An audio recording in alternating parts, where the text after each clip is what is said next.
We'd like to warn you that there's some graphic content ahead, which may not be suitable for all audiences.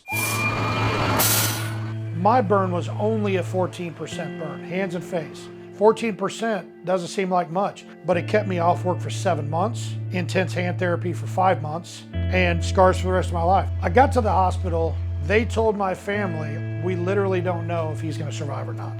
I'm Jason Brozen. Been a master electrician for almost 30 years. It's what I love to do. Now I'm a professional safety trainer. Don't be me, right? That's the most important thing I can say. Don't be me. Don't make bad decisions like that.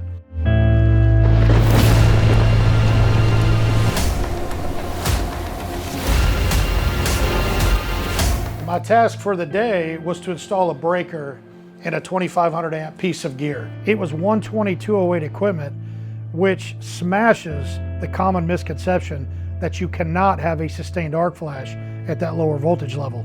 I'm here to tell you that you can. We chose to do energized to reduce the hassle for the hotel. We should not have done that energized. There was no reason to do it energized. We could have come back at 3 o'clock in the afternoon, shut that gear down, did what we needed to do, and got out of there expeditiously. I still knew I needed to wear PPE doing that task, but I chose not to do it because I'd reached that level of complacency that a lot of master electricians do after 10, 20 years in the field. And they just thought, you know, hey, I've done this a million times. It's pretty low risk since I'm smarter than this hazard. And it's not the case. So the company I worked for, we knew about arc flash hazard, but we didn't really understand arc flash hazard. We knew it was present, but just like an electrician can become complacent, so can a business, right? You don't have any accidents and you don't think, hey, I don't need this. And being complacent as I was, I had no PPE, no safety glasses, no earplugs, no gloves, metal tools, bare hand work, energized. Foolish decision, but I just decided to move forward.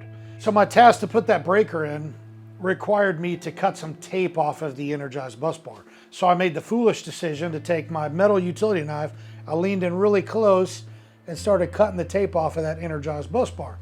About halfway through is when I called my boss and said, hey, this is precarious, we might want to shut this off. And being complacent as I was, we talked through it and it was like, well, just be careful. So I actually went through that and got through that task without blowing myself up. So after I got the tape cut off that bus bar, I needed to put that breaker in. That breaker would not fit. I couldn't get the breaker to fit in between those gaps, right? So I needed to tweak that bus bar down. Grab my fuse holders out of my bag, slide those in that gap. Had no idea, not even for an instant, that it had a metal rivet in the end of that tool.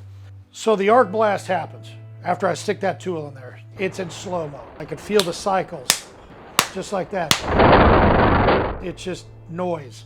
So we're only talking an eighth of a second here. So after that happens, I say to myself, oh my God, I'm on fire. And I start patting my coat, just kind of doing the stand up, stop, drop, and roll. I see a door crack open.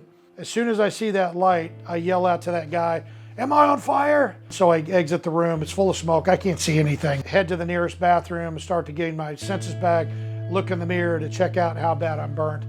I didn't think it would be that bad, and it was pretty bad. As soon as the accident happened, I heard the fire alarms went off in the building. The fire department was just minutes away. They came out, I instantly started making phone calls to my family. The fire department and the EMTs had a sense of urgency, right? I didn't understand it at the time until much later when I talked to them and got my footage of my accident, and they were very surprised that I was doing as well as I was. For the first several minutes, I'm gonna say I was probably in denial about the level of the accident. I got to the hospital, they told my family, we literally don't know if he's gonna survive or not. The results of that accident were about $1.2 million. $220,000 was my hospital bill at 14%. It gets much worse than me. I'm a very minor stat. Our OSHA violations were around $65,000. So there's a real and present cost to arc flash injuries, and they happen all the time. So when I got home from the hospital, after a little over 2 weeks, I couldn't drive for 2 months. I couldn't put on my pants, button shirts. You can't even wipe your butt, right? Which, speaking as a man, and I was the sole provider of my family, that is tough, right? It really affects your pride, your emotional, your mental health, not to mention your physical health and the pain that last for months and months and months. Phantom nerve pains that I still have today, right? Even from 2009, right? 14 years later, I still have nerves that itch and drive me crazy. There's a lot of things that you're dependent on your family to take care of you. It's really tough.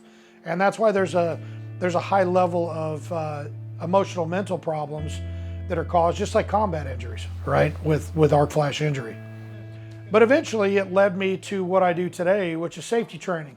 And it's a calling, right? I believe that God saved my life because a lot of people have something more important to do than myself.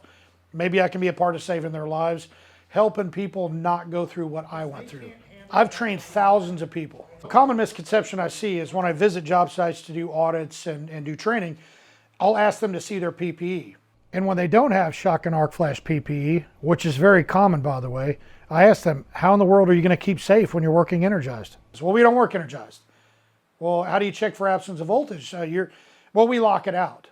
And I say, oh, that's great. Well, that's step 6 of the electrically safe work condition. The process for de-energizing work is energized work. Part of the steps of the electrically safe work condition per OSHA and NFPA 70E, it's all pretty much energized work until you get to that step 7 where you've checked for absence of voltage. So we've established that de-energizing is energized work. And then when you re-energize, it's energized work. So there's only a small section in between when you're doing your task that's actually de-energized. The beginning and end of that require full PPE to do so.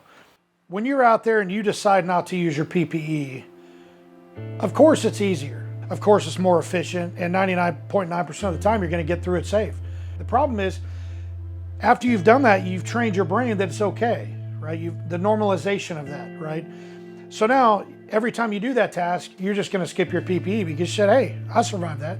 Nobody got hurt. I got it done quicker. I'm good, right? The problem is, your decisions are like a row of dominoes. Every time you make a bad decision, you flip one of those dominoes. Complacency builds that. In life, if you ever do something and you go, I don't know about that, or you hear that still small voice they talk about, you got to stop what you're doing and go through that risk assessment process.